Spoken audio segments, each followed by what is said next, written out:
Grow It Yourself, an in-depth analysis about how gardening can solve a myriad of problems in Hawaii by Aiden Rector. The biggest two problems I hope to address in this project, however, are food dependency, which is the dependency Hawaii has on the mainland for food production, as well as the disconnect that people have from the food that they eat. I believe these issues are significant for a multitude of reasons, and addressing them could bring positive societal change in a lot of ways.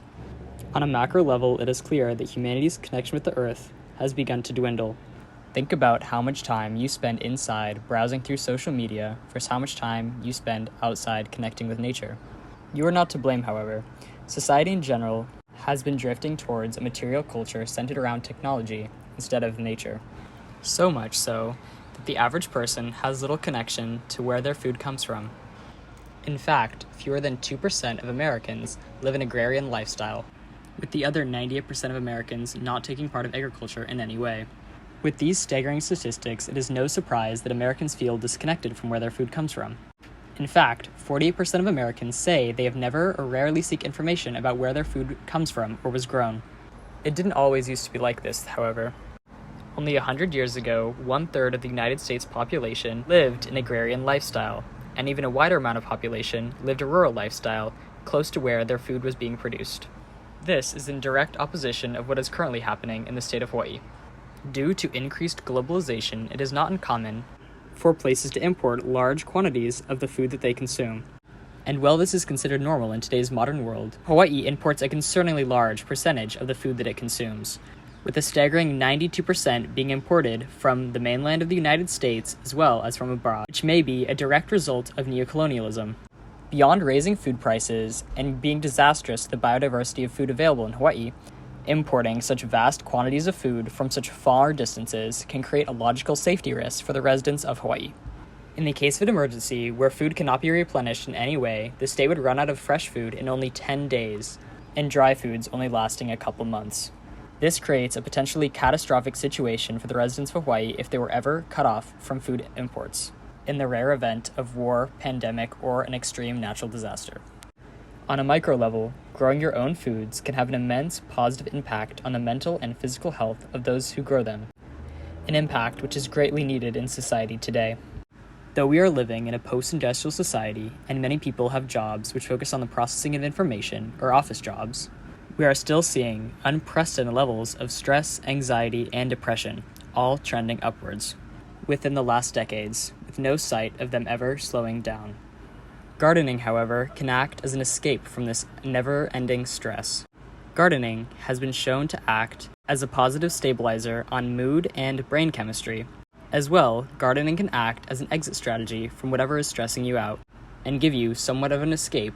Beyond the many mental health benefits gardening has to offer, gardening can also contribute to your physical health in multiple ways. Firstly, gardening will allow you an outlet to stay active, which is hard to find in today's modern world. As well, gardening will allow you to access fresh fruits and vegetables, which are key to health. Now that the significance of my project is properly established, I will be analyzing it using the 3 sociological perspectives of functionalist, conflict, and interactionist, with the first being a functionist perspective, which is how the issue benefits/harms society as a whole and does not focus on an individual. While looking through my project through a functionalist perspective, it becomes apparent why Hawaii is in the predicament that it currently is in. Since Hawaii uses a capitalist-based market structure, the opportunity cost for using land to grow food became too high. Instead, land could be used to create more economic value by building housing or hotels for the tourism industry, as well as other means to extract monetary value.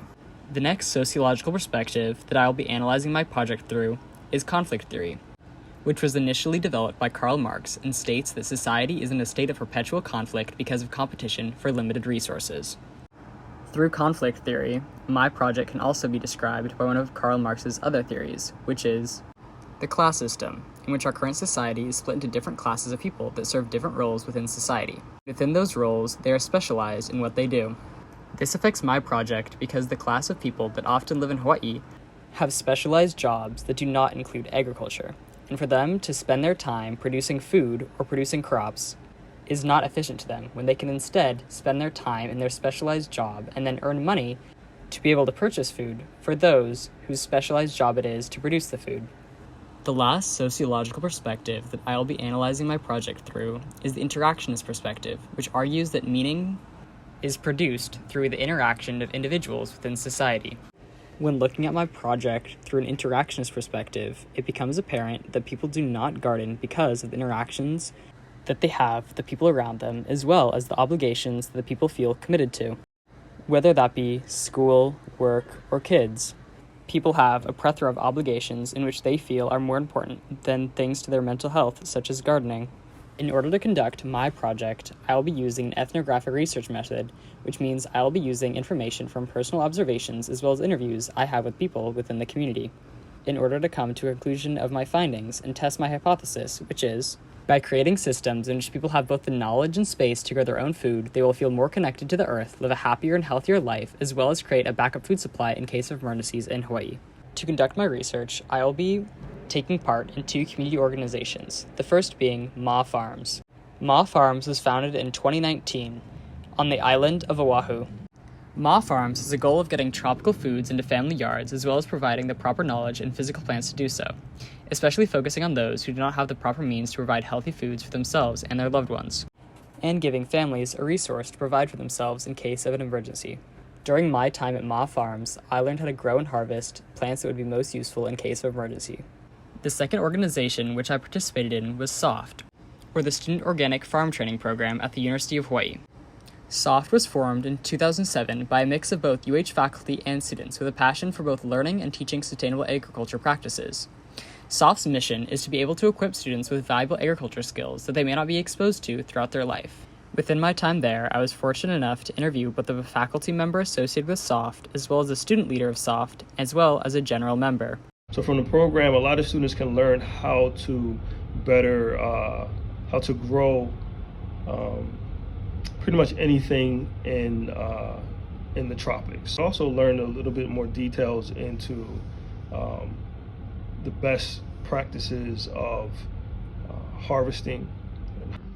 The main goal is to get students experience in agriculture and just exposed to all of the aspects of agriculture, from like seed to production. As a consumer, I know at least I will try and purchase more sustainable options, produce from local farms or organic when possible, just because that these are kind of things that we've learned about and have added to the experience, so definitely carrying those skills on as a consumer.